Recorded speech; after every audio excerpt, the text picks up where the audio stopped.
Rockstar नील किंवा कलाकार नील, celebrities with activity या सिरीज साठी आज मी भेटलोय पलाक्षीताई आणि ओमकार दादा. तर आता मी तुमच्या बरोबर एक छोटीशी ऍक्टिव्हिटी घेणार आहे.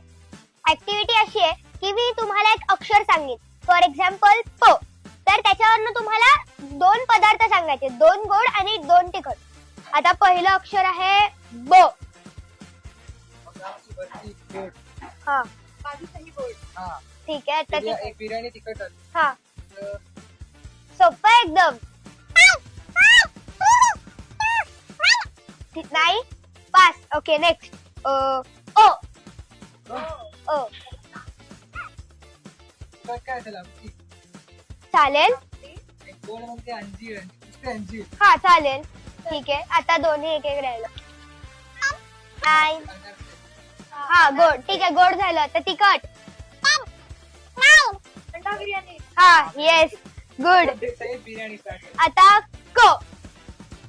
काजू कतली. हा अजून.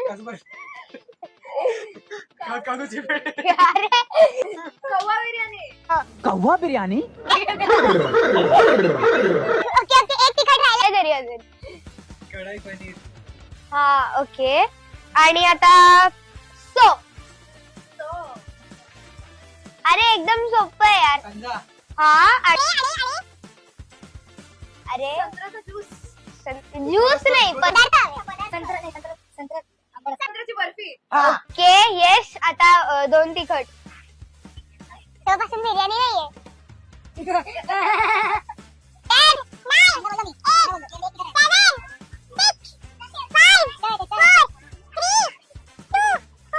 ओके आता शेवटचं. ओके शेवटचं आहे दो. दम आलू. ओके दम आलू. अजून. ठीक आहे. आता दोन गोड हवेत मला.